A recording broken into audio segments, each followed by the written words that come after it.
Hi friends, இன்றைக்கி வீடியோவில் சூப்பரான ஹெல்த்தியான பிரேக்ஃபாஸ்ட் ரெசிபி தாங்க பார்க்க போகிறோம். ராகி அடை எப்படி செய்கிறதுன்னு பார்க்கலாம்.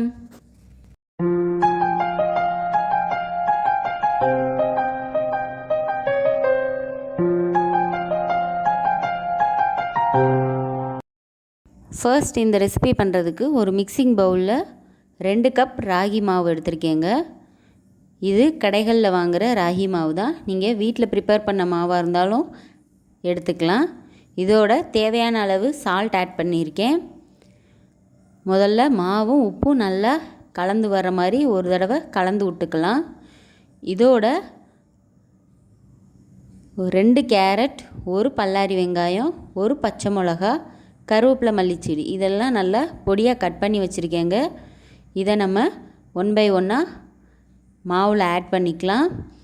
குழந்தைங்களுக்கு கொடுக்கும்போது இந்த மாதிரி கேரட் சேர்த்து கொடுத்தோம்னா அவங்க விரும்பி சாப்பிடுவாங்க. பார்க்குறதுக்கும் கொஞ்சம் கலர்ஃபுல்லாக இருக்குங்க. அதுக்கு தான் நம்ம வெஜிடபிள்ஸ் ஆட் பண்ணிக்கிறோம். இப்போ இதோட நல்ல சூடான தண்ணி கொஞ்சம் கொஞ்சமாக ஆட் பண்ணி பிசையணுங்க. ஒவ்வொரு மாவும் ஒவ்வொரு மாதிரி தண்ணி இழுக்கும். அதனால் கொஞ்சம் கவனமாக பார்த்து கொஞ்சம் கொஞ்சமாக தண்ணி ஆட் பண்ணிக்கலாம். சூடான தண்ணி சேர்க்கும்போது மாவு அதிலே பாதி நல்லா வெந்து வந்துடுங்க. பொதுவாக எந்த வகை சிறுதானியமாக இருந்தாலும் அதை நல்லா வேக வச்சு சாப்பிட்டாதாங்க வயிற்றுக்கு எந்த தொந்தரவும் குழந்தைங்களுக்கு பண்ணாது. இப்போ மாவு தயாராகிருச்சு. இந்த ஸ்டேஜில் நம்ம தோசைக்கல்லில் ஒவ்வொரு உருண்டையாக எடுத்து இந்த மாதிரி தண்ணியை தொட்டு தொட்டு ஸ்ப்ரெட் பண்ணி விட்டிங்கன்னா அடை நமக்கு நல்லா அழகாக வருங்க. ஒவ்வொரு தடவையும் தண்ணியை நல்லா தொட்டு தொட்டு இந்த மாதிரி கைகளால் வச்சு வச்சு எடுக்கணும்.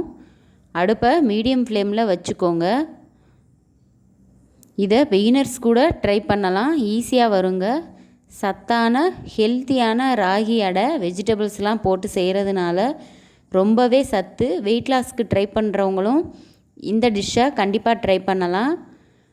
ராகி அடை மேக்ஸிமம் 2 சாப்பிட்டோன்னுமே வயிறு ஃபில்லாக இருங்க. அதனால் பசி உணர்வு ரொம்ப நேரத்துக்கு இருக்காது. கண்டிப்பாக இதை ஒரு தடவை ட்ரை பண்ணி பாருங்கள். இதுக்கு நம்ம நல்லெண்ணெய் சுட்டு சாப்பிட்ணுங்க. நல்லா ஹெல்த்தியாக இருக்கும், டேஸ்ட்டும் சூப்பராக இருக்கும்.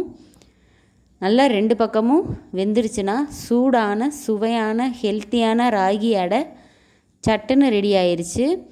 இதோட நீங்கள் சைடிஷாக சட்னி, சாம்பார் எது வேணாலும் வச்சு சாப்பிட்லாங்க. இந்த வீடியோ உங்களுக்கு பிடிச்சிருந்தா நம்ம சேனலை லைக் பண்ணுங்கள், ஷேர் பண்ணுங்கள், கமெண்ட் பண்ணுங்கள். இதுவரையும் சப்ஸ்கிரைப் பண்ணாமல் பார்க்குறவங்க சப்ஸ்கிரைப் பண்ணுங்கள். தேங்க்யூ.